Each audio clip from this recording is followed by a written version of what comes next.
नमस्कार, आप देख रहे हैं Shahbad news TV channel. Good morning, कैसे हैं आप लोग। चलिए हम बात करेंगे इन दिनों राजनीतिक सियासत गलियों में काफी गर्म हो चुका है। इसी मुद्दे पर बातचीत करने के लिए मौजूद है राष्ट्रवादी जनता पार्टी सत्या भोजपुर प्रदेश अध्यक्ष मनमोहन सिंह जी। इनसे हम बात करेंगे आगामी विधानसभा चुनाव पर विचार विमर्श भी करेंगे। सबसे पहले स्वागत है शाहबाद न्यूज में। सबसे पहले आपके चैनल के दर्शकों को मेरा प्रणाम। मैं मनमोहन सिंह, कार्यकारी प्रदेश अध्यक्ष राष्ट्रवादी जनता पार्टी सत्य बिहार जी। सर, पहला प्रश्न आपसे यह रहेगा, इन दिनों राजनीतिक गलियों में सियासत काफी गर्म हो चुका है, अपने नजर में कहां देखना चाहते हैं इसको। सियासत जब जब चुनाव आता है तब सियासत गर्म होता है, तरह तरह का बयानबाजी आता है, इसके बाद एक दूसरे पर आरोप प्रत्यारोप होता है, तो सियासत तो गर्म होना लाजमी है जी इस समय। लेकिन अब जो लोगों के अंदर गर्माहट होनी चाहिए वो गर्माहट अभी नहीं दिख रही है, जो आम पब्लिक में भी गर्माहट होना चाहिए, क्योंकि यह जो चुनाव होता है पब्लिक के लिए होता है, नेताओं के लिए नहीं होता है जी। पब्लिक चुनती है खुद के कल्याण के लिए जी। लेकिन पब्लिक में वैसा गर्माहट मुझे नहीं दिख रहा है। कई सारे लोग तो वोट भी डालने नहीं जाते हैं। बहुत सारी ये समस्याएं हैं जो आम जनता है उनके साथ, वो लोग इस चीज के महत्व को नहीं समझ पाते हैं, जो कि चुन करके भेजते हैं अपने भाग्य विधाता को। बहुत सारे लोग इसमें इंटरेस्ट नहीं लेते हैं कि हमें क्या करना है। वैसे अपनी बेटियों को और पत्नी और माताएं रोज शहर बाजार जाएंगी, स्कूल कॉलेज ट्यूशन जाएंगी, सोशल मीडिया पर नृत्य करेंगी, लेकिन जिस दिन वोट देना होगा, जिस दिन आधा घंटा कहीं खड़ा होना होगा, लाइन में लगना होगा, तो उस दिन कहेंगे कि मेरा तो इज्जत जा रहा है, मेरी बेटी नहीं जा सकती है, मेरी पत्नी नहीं जा सकती है वोट डालने। तो ये बहुत निराशाजनक बात है और ये शर्म की बात है कि आप अपने अधिकार के लिए, अपने बच्चों के अधिकार के लिए, आप अपने आने वाली पीढ़ी के लिए आप वोट डालने नहीं जाते हैं जी। यह बहुत गलत बात और शर्म की बात। सर, दूसरा प्रश्न आपसे यह हम पूछना चाहते हैं कि राष्ट्रवादी जनता पार्टी सत्या आगामी विधानसभा चुनाव कितना सीटों से चुनाव लड़ने जा रही है। अभी हमारा गठबंधन हुआ है आदरणीय भाई तेज प्रताप जी से, जिन्होंने अपना टीम तेज प्रताप बनाया है। उसके साथ राष्ट्रवादी जनता पार्टी सत्य का गठबंधन हुआ है जी। जितनी छोटी पार्टियां हैं थर्ड फ्रंट के रूप में बिहार गठबंधन हमने बनाया है एक साथ मिलकर के।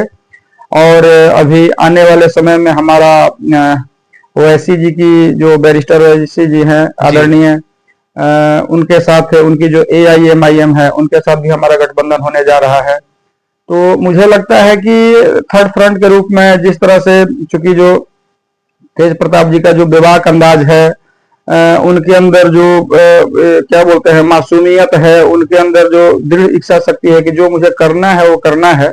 उन्होंने हमारे साथ भी जो जब हमने मंच साझा किया था एक साथ, तो उन्होंने कहा था कि मैं 40 वादा नहीं करूंगा, मैं 4 ही वादा करूंगा, लेकिन उन चारों वादा को मैं पूरा करूंगा।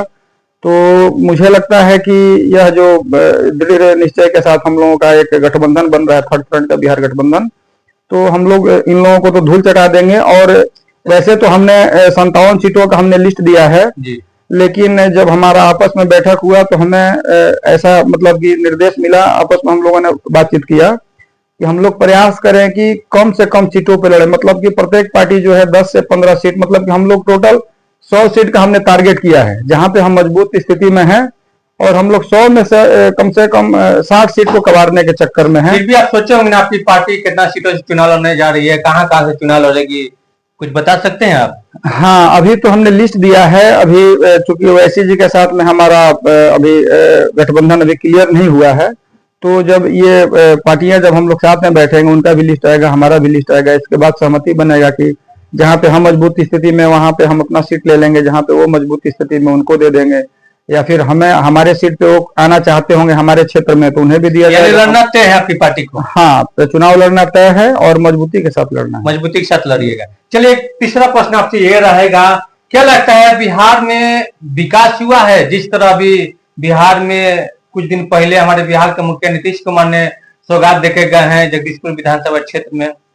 ये तो पहले देना चाहिए था। चुनाव के टाइम में इन लोगों को तो पता नहीं चुनाव आयोग कैसे काम कर रहा है कि इस समय तो लुभावने वादे नहीं करने चाहिए, इन सबको पकड़ करके जेल में डालना चाहिए। आप मतलब कि 2005 से राजनीति में हैं, तब से आपने क्या किया? ये सारी बातें आपके दिमागों में क्यों नहीं आई? आपने तब से तो मतलब कि क्या बोलते हैं, वैसा कोई व्यवस्था और सौगात दिया नहीं। अभी जब चुनाव आने लगा, जब आपको लगता है कि अब जो जनता है यहाँ से हमें हराएगी, अब हमारी सरकार नहीं बनेगी एनडीए गठबंधन की, तब आप सौगात देने चल दिए। ये काम आप पहले किए होते। हमें भी एक 5 बात वर्ष समझ पहले। नहीं आ रहा है मनमोहन जी की चुनाव से पहले काफी मुख्यमंत्री सौगात देते हैं। इन लोगों को जेल में डालना चाहिए। जो जनता को ये लुभावना जो ये लोग दे रहा है, इनको सबको जेल में चुनाव आयोग को डालना चाहिए। लेकिन चुनाव आयोग भी इन लोगों से मिली भगत नहीं है। और हमारी जब सरकार बनेगी, मैं आपको यहाँ से स्पष्ट कर दूं कि हमारी जब सरकार बनेगी तो ये जो अन्य जो संस्थाओं को जो नियंत्रण करने के लिए ये जो छापामारी दल बने हुए हैं, उनको सब कुछ बिहार के अंदर मुफ्त में उनको दिया जाएगा। सारी सुविधाएं उनके स्वास्थ्य के लिए, उनके बच्चों के शिक्षा के लिए, किसी भी डिपार्टमेंट में उनको जरूरत पड़ता है तो जो हमारी जो निगरानी टीम है उनको सारी सुविधाएं मुफ्त में दी जाएगी। उनका पेमेंट बढ़ाया जाएगा ताकि वो भ्रष्टाचार में कहीं लिप्त ना हो, और बाकी जितनी भी संस्थाओं के भ्रष्टाचारी उनको तुरंत पकड़ करके सलाखों के अंदर डाले, जिससे कि आम जन का कल्याण हो। चौथा प्रश्न आपसे ये रहेगा मनमोहन जी, संदेश की जनता पूछना चाहते हैं कि क्या आप चुनाव लड़िएगा, क्योंकि आप पूर्व के संदेश के प्रत्याशी रह चुके हैं।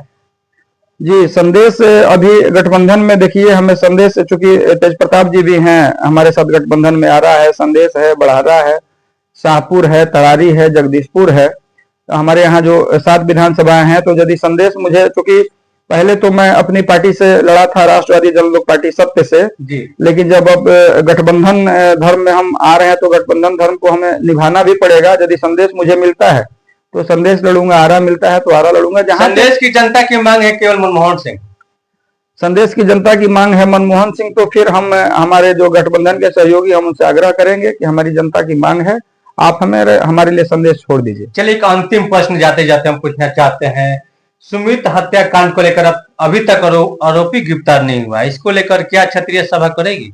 यह तो भोजपुर के लिए काला दिन था 5 तारीख का। उस दिन मतलब कि ऐसा संयोग था कि एक तरफ खुशी थी तो दूसरे तरफ गम था।